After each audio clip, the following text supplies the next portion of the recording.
नमस्कार dear student, स्वागत है आप सबका हमारे YouTube चैनल श्याम क्लासेज में। तो पिछली जो हमारी कक्षा थी उसमें हमने 1.1 जो कक्षा 11 की एक्सरसाइज है मैथमेटिक्स NCERT मैथमेटिक्स की, यानी जो पहला जो चैप्टर है उसकी 1.1 एक्सरसाइज को हमने पूरा किया था और उससे पहले उसका बेसिक भी हमने किया था। अब हम 1.1 से आगे आने वाले जो एग्जाम्पल हैं और उससे संबंधित जो बेसिक है उस पर आज विचार करेंगे। तो क्लास शुरू करने से पहले आप सबसे मेरा निवेदन है कि आप मेरे चैनल को सब्सक्राइब करें, ज्यादा से ज्यादा शेयर करें और वीडियो अच्छा लगे तो लाइक भी करें। तो चलिए स्टार्ट करते हैं आज की क्लास। तो हमारा अगला टॉपिक है समुच्चयों के प्रकार, यानी टाइप्स ऑफ सेट्स, कि ये समुच्चय कितने प्रकार के होते हैं, उन प्रकारों के बारे में हम चर्चा करेंगे और किस प्रकार से उनको डिफाइन किया जाए, जो उनकी परिभाषा होती है, क्या उनकी परिभाषा होती है, उन सब के बारे में विचार करेंगे। तो चलिए स्टार्ट करते हैं। सबसे पहले हम बात करते हैं, पहला है आपके रिक्त समुच्चय। रिक्त समुच्चय जिसे इंग्लिश में बोलते हैं एम्प्टी सेट। देखिए एम्प्टी सेट क्या होता है, या नुल सेट भी बोल सकते हैं, नुल सेट। रिक्त समुच्चय, रिक्त समुच्चय क्या होता है, नाम से ही पता चलता है। रिक्त का मतलब खाली, यानी कि एक ऐसा समुच्चय जिसमें कोई भी अवयव नहीं होता है। और इसे दर्शाने के लिए इसका प्रतीक भी होता है। देखिए इसका जो प्रतीक होता है उसको इस प्रकार से लिखते हैं, ऐसे मंझले ब्रैकेट को खाली छोड़ देते हैं। तो ये क्या है कि एक रिक्त समुच्चय का उदाहरण है, यानी ऐसा अवयव जिसमें कोई भी ऐसा समुच्चय जिसमें कोई भी अवयव नहीं हो, यानी एकदम खाली हो, सीधा इस प्रकार से लिखा जाए तो वो रिक्त समुच्चय कहलाता है आपका। ठीक है, या इसे दूसरे इस प्रकार से भी ऐसे भी दर्शाते हैं, फाई से भी। फाई का मतलब भी रिक्त समुच्चय है, मतलब इसे प्रतीक द्वारा दर्शाते हैं कि यदि कहीं पे फाई लिखा है ना तो वो क्या है कि रिक्त समुच्चय है। लेकिन इसको आप कभी भी ऐसा नहीं लिख सकते कि ये ऐसा बना दिया, अंदर ये लिख दिया, ये गलत है। ये तरीका कौन सा है, गलत है। ये दोनों सही है, ठीक है ना। तो ये गलत है, इस प्रकार से आप इसे नहीं लिख सकते। इसका मतलब तो ये हो गया, अंदर एक फाई का अवयव हो गया, तो ये तो एक एकल समुच्चय का रूप ले लेगा। इसलिए रिक्त जो समुच्चय है उसको ऐसे हमें नहीं लिख सकते, तो इसको मैं मिटा देता हूं। ये है तरीका, ठीक है, दोनों को लिखने का। अब नंबर 2, एक होता है आपके परिमित, परिमित और अपरिमित समुच्चय, फाइनाइट एंड इनफाइनाइट सेट्स। ठीक है, फाइनाइट और इनफाइनाइट सेट्स होते हैं। परिमित और अपरिमित समुच्चय कौन सा होता है उस पे देखिए परिमित नाम से ही पता चलता है। परिमित जिसमें मतलब कुछ ना कुछ निश्चित होगा, ठीक है, निश्चित होगा, फिक्स होगा, सीमित होगा। तो ऐसे समुच्चय जिनमें अवयव सीमित होते हैं, सीमित मतलब निश्चित संख्या में अवयव होते हैं, जैसे भाई फिक्स कर दिया, जैसे 1 2 3 4 5 मैंने एक लिखा और उस सेट को बंद कर दिया, तो वो क्या एक निश्चित है, 1 से लेकर 5 तक उसमें संख्याएं हैं, तो वो आपका परिमित समुच्चय कहलाता है। इसके विपरीत अपरिमित समुच्चय की बात करें तो अपरिमित समुच्चय जिसमें मतलब अंत ही नहीं होगा, कितने भी अवयव हो सकते हैं। जैसे मैं आपको कहूं कि नेचुरल नंबर है, प्राकृत जो संख्या है उनका जो यदि आप सेट बनाए तो उस सेट के अंदर आप 1 से लेकर डॉट डॉट अनंत तक चलता जाएगा। वो तो 1 से स्टार्ट होती है, वे संख्या जो 1 से स्टार्ट होती है और अनंत तक चलती ही रहती है ना, तो वो आपकी नेचुरल नंबर यानी प्राकृतिक संख्याएं कहलाती है। और प्राकृतिक संख्याओं का जो सेट होगा वो एक अपरिमित समुच्चय होगा, क्योंकि संख्या वो तो बहुत सारी होती है।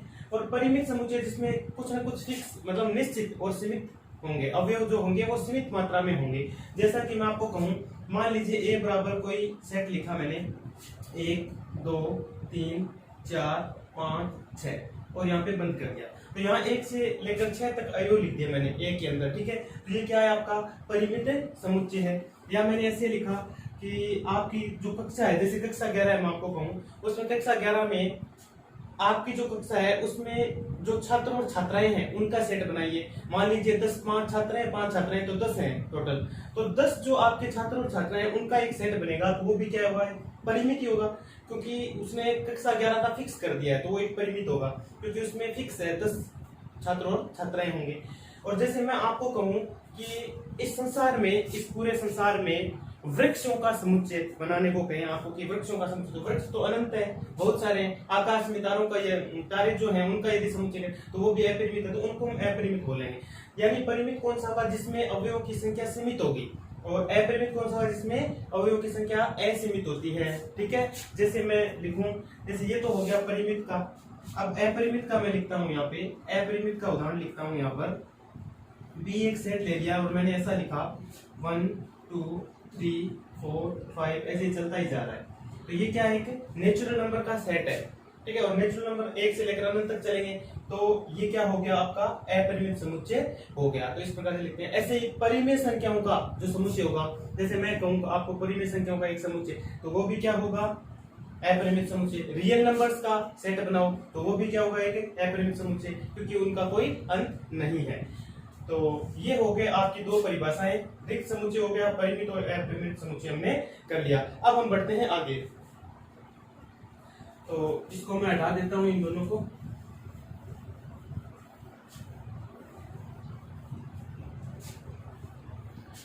आगे है आपके समान समुच्चय नंबर 3, समान समुच्चय, जिसे इंग्लिश में बोलते हैं इक्वल सेट्स। ठीक है, इक्वल सेट, समान समुच्चय। अब समान समुच्चय नाम से पता चल रहा है कि कोई ऐसे दो, मान लीजिए मैं समुच्चय ले रहा हूं और दोनों में अवयव बराबर है और सेम है, दोनों में सेम है और बराबर है, तो वो आपके समान समुच्चय कहलाएंगे दोनों। फॉर एग्जाम्पल, जैसे मैं कहूं कि a इज इक्वल टू एक सेट दे रखा है 1 2 3 4 और 5, ये एक सेट ले लिया मैंने। ठीक है, और साथ में एक बी सेट और लिया और बी में अवयव लिख दिए मैंने 4 3 5 1 और 2।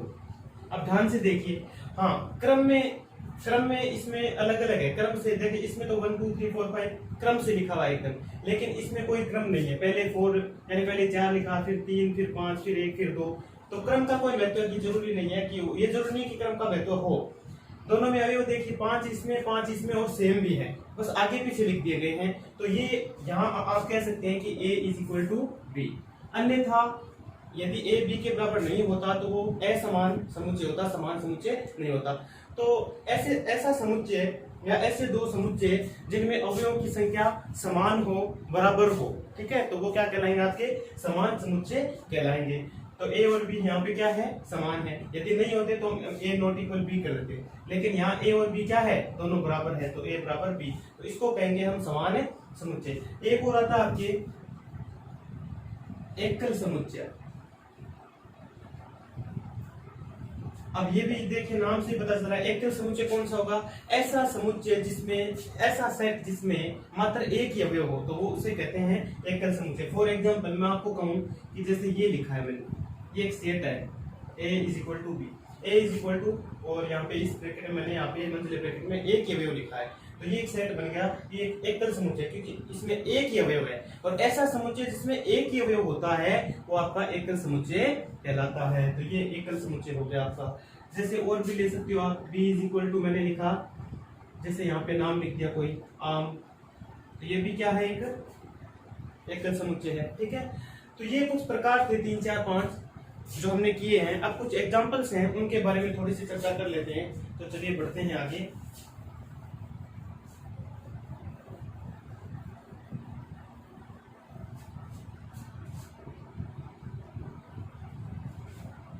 तो आपकी बुक में एग्जांपल दिए हुए हैं। छठा ये एग्जांपल है, देखिए छठे एग्जांपल में लिखा है, बताइए कि निम्नलिखित समुच्चयों में से कौन से परिमित है और कौन अपरिमित है। तो आप बता सकते हैं आराम से। पहले मैं तो एक दो बता देता हूं आपको। एग्जांपल नंबर 6, इसका पहला दिया हुआ है आपके x such that x belongs to n, और x माइनस 1 और x minus 2 is equal to 0। आपको बताना है कि ये परिमित है या अपरिमित है। तो देखिए मित्रों, यहाँ पे x x क्या है, x नेचुरल नंबर या नेचुरल नंबर से बिलोंग करता है x से, और x माइनस 1 x माइनस 2 दोनों का जो गुणनफल है वो 0 के बराबर है। यहाँ से यदि आप देखें तो x माइनस 1 और x माइनस 2 दोनों को 0 के इक्वल यदि रखेंगे तो हमारे पास दो वैल्यू आएगी, यहाँ से x की वैल्यू आएगी 1 और यहाँ से आएगी 2, यानी कि x - 1 बराबर 0 करोगे तो x की वैल्यू यहाँ से 1 आएगी, और ऐसे x - 2 = 0 करोगे तो x की वैल्यू कितनी आएगी, 2 आएगी। तो आपके पास फिक्स x की वैल्यू 1 और 2 आ गई, ये फिक्स है एकदम। तो ये क्या है, एक परिमित सेट है, इसका आप सेट भी बना सकते हैं, 1 और 2 इस प्रकार से लिख सकते हैं। तो ये क्या हो गया आपका, एक परिमित समुच्चय हो गया, तो इसको आप परिमित बोलेंगे। फिर अगला लिखा है इसने नंबर 2 में सेट लिखा हुआ है, ऐसा लिखा है x such that x belongs to n और x square is equal to 4। तो ऐसा लिखा है x belongs to n और x square is equal to 4। अब यहाँ से x क्या है, x नेचुरल नंबर है और x का वर्ग बराबर 4 है, तो यहाँ से x is equal to आप √4 लिख सकते हैं, और यहाँ से x is equal to ±2 आपके पास वैल्यू आ गई। तो x की वैल्यू कितनी आ गई, 2 आ गई आपके पास, या सीधा आप रूट लगा के सीधा x निकाल सकते थे। तो ये +-2 मैंने क्यों लिखा, क्योंकि ये रूट करने के बाद में प्लस आ गया, तो ये फिक्स है वापस। तो ये भी क्या है कि परिमित समुच्चय है, तो इसको भी हम परिमित समुच्चय कहेंगे। चलिए आगे बढ़ते हैं, इसी का तीसरा देखते हैं, छठे एग्जाम्पल का तीसरा जो है वो देखिए। तीसरे में लिखा है x such that x belongs to n और 2x - 1 is equal to 0। x वहां से कहां से, n से, यानी नेचुरल नंबर से बिलोंग करता है, और 2x - 1 is equal to 0 दे रखा है। तो 2x is equal to यहाँ से वैल्यू निकाल लीजिए, 1 है, 1 उधर जाएगा, 1 प्लस का 1 हो जाएगा ये, और x is equal to 1/2। तो x की एक फिक्स वैल्यू आ गई 1/2। तो क्या ये नेचुरल नंबर है क्या, ये नेचुरल नंबर नहीं है, क्योंकि नेचुरल नंबर एक कंप्लीट नंबर होता है, जैसे 1 2 3 4, ऐसा कब होता है नेचुरल नंबर में, आधा, 3.5, 2.5, 3, 4.5, 5.5 नहीं होता ऐसा। तो ये कह रहा है कि x तो कहां से बिलोंग करता है, नेचुरल नंबर से बिलोंग करता है, लेकिन यहाँ से x की वैल्यू कितनी आई, 1/2, जो कि एक प्राकृत संख्या नहीं है, इसलिए हम क्या कहेंगे कि ये क्या है, एक अपरिमित समुच्चय है। ये क्या है, एक अपरिमित समुच्चय होगा। अब सॉरी, अपरिमित नहीं कहेंगे इसको, क्योंकि x = 1/2 आया ना हमारे पास, और x बिलोंग करता है नेचुरल नंबर से, तो इसको आप रिक्त समुच्चय बोल सकते हैं। ठीक है, ये समुच्चय है ही नहीं, या ऐसा बोलो कि ये समुच्चय ऐसा हो ही नहीं सकता। ठीक है, ऐसा बोल सकते हैं। अब इसका चौथा है x such that x belongs to n। x एक अभाज्य संख्या है। अब एक अभाज्य संख्या है, तो अभाज्य संख्या तो अनंत होती हैं। जैसे मैंने स्टार्ट किया, एक तो नई भाज्य नई अभाज्य, जैसे 2 से स्टार्ट किया तो 2 है, 3 है, फिर उसके बाद 5, फिर 7, आगे चलता ही जाएगा, तो वो क्या होगा, एक अपरिमित समुच्चय होगा। उससे अगला है x belongs to x such that x belongs to n और x विषम है। x क्या है, विषम है, तो विषम प्राकृत संख्याएं जो होंगी वो भी अनंत ही होंगी, हमें क्या पता कितनी भी हो सकती है, आगे तक जाएंगी। तो ये भी क्या है, एक अपरिमित समुच्चय है। तो छठे एग्जाम्पल में आपको परिमित और अपरिमित बताना था, जो कि आपने बता दिया। अब हम बढ़ते हैं 7वें एग्जाम्पल की ओर। 7वें एग्जाम्पल में इसने लिखा है, लेकिन सीधा ही मैं थोड़ा सा बताने का प्रयास करता हूं आपको, आप समझ जाएंगे और आराम से कर भी सकते हैं। समान समुच्चयों के युग्म छांटिए, यदि ऐसा कोई युग्म है तो कारण भी बताइए। आपको समान समुच्चयों का युग्म छांटना है कि कौन से समान समुच्चय है और कौन से नहीं है। जैसे पहला इसने a दे दिया, मैं सीधा थोड़ा सा बता रहा हूं आपको, a = ऐसे, ये एक सेट दे दिया। फिर एक b भी दे रखा है, और b में ऐसा लिखा है x such that x is greater than 15, और साथ में ये भी लिखा है x less than 5। तो यही देख लीजिए आप, a और b दो ही लिखे मैंने एक बार। तो क्या a और b दोनों बराबर हैं? यहाँ 0 लिखा है, यानी एक भी अवयव नहीं है, 0 लिखा है, तो क्या ये दोनों बराबर हो सकते हैं? नहीं है। तो आप क्या लिखोगे कि a is not equal b। a b के तो क्या c d e किसी के भी बराबर नहीं है। इसमें देख लीजिए, c में x such that x - 5 is equal to 0, तो x - 5 बराबर 0, यानी x की वैल्यू यहाँ से 5 आएगी, तो ये भी इसके बराबर नहीं है। और नई x² is equal to 25 दे रखा है d में, तो d वाला जो है आपके, उसमें आप जब मान क्या करेंगे तो 5 आएगा, प्लस माइनस 5, यानी प्लस का 5 माइनस का 5 दोनों आएगा। फिर भी ये a के बराबर तो नहीं है ना, तो a न तो b के बराबर है, न c के, न d के, न e के बराबर, किसी के बराबर नहीं। तो इस प्रकार से आपको युग्म छांटना है कि कौन सा समान समुच्चय और कौन सा असमान है। तो आप एग्जाम्पल नंबर 7 को आराम से कर सकते हैं। ठीक है, और एग्जाम्पल नंबर 8 की बात करते हैं हम। एग्जाम्पल नंबर 8 में लिखा है निम्नलिखित समुच्चय युग्म से कौन से समान है, अपने उत्तर का औचित्य बताइए। अब आपको पूछा कि कौन से समान है और कौन से नहीं है, तो पहला ही दे रखा है इसका, जिसमें आपको बोला है x शब्द एलॉय के अक्षरों का समुच्चय है। x एक शब्द है, x क्या है, एक शब्द है, और ये कह रहा है कि एलॉय के अक्षरों का समुच्चय है, यानी एक ऐसा शब्द है ALLOY एलॉय, ठीक है, अक्षरों का समुच्चय। और B शब्द LOYAL यानी लॉयल शब्द का, लॉयल शब्द के अक्षरों का एक सेट दे रखा है, ठीक है। ये दो सेट देखेंगे, आपको बताना है कि ए और बी बराबर है या नहीं है। तो x और b बराबर है या नहीं है, इसको x नाम दे, तो x का हम सेट बनाते हैं। तो ALLOY है, तो ये a लिख दिया, l लिख दिया, o लिख दिया और y लिख दिया, ये हमने सेट बना दिया x का, ठीक है, ये x का हो गया। अब उसका बनाते हैं, तो b का जब आप सेट बनाएंगे तो l o हो गया, y हो गया, a हो गया, ठीक है। l तो वापस नहीं लिखना क्योंकि रिपीट हुआ है, इसमें भी नहीं लिखना था, ठीक है। तो देखिए दोनों ही देखिए, l इसमें है, o है, o है, y भी है, y भी है, a भी है और a भी है। अतः हम कह सकते हैं कि a is equal to b, a और b क्या है, समान समुच्चय है। तो ये हो गया 8वें का पहला। अब 8वें का दूसरा दे रखा है a is equal to n, हाँ, a एक समुच्चय दे रखा है n such that n belongs to z, यानी z बोले तो इंटीजर्स, इंटीजर्स बोले तो पूर्णांक संख्याओं की बात कर रहा है, और n square less than equal 4, और दूसरा b दे रखा है x that x belongs to r और x square minus 3x plus 2। तो देखिए इसमें जो है ये समान समुच्चय नहीं होंगे। क्यों नहीं होंगे, इसलिए नहीं होंगे क्योंकि आप दूसरा b जो दे रखा है उसमें x बिलोंग्स टू r कह रहा है, ये कह रहा है कि x r से बिलोंग करता है वास्तविक संख्याओं से, और x square minus 3x plus 2 का आप फैक्टर कीजिएगा, इसकी वैल्यू जाएंगे, आपके पास दो शून्य आएंगे इसके, तो वो शून्य के क्या, इसके जो शून्य है वो इन n square less than equal 4 के बराबर होंगे, क्योंकि ये कह रहा है एक में n square less than equal 4, इसके तो बराबर आएगा ही नहीं, इसके बराबर नहीं आएगा। जब आप उसको हल करेंगे तो दो वैल्यूज आएंगी, एक और दो अलग अलग, तो ये बताओ इसके बराबर हुई क्या, नहीं हुई, ठीक है। और ये जो पहला सेट दे रखा है इसमें ऐसा लिखा है इसने n such that n belongs to z, ठीक है, z लिखा है, और साथ में इसने लिख रखा है, कहां चला गया, तथा n square less than equal 4।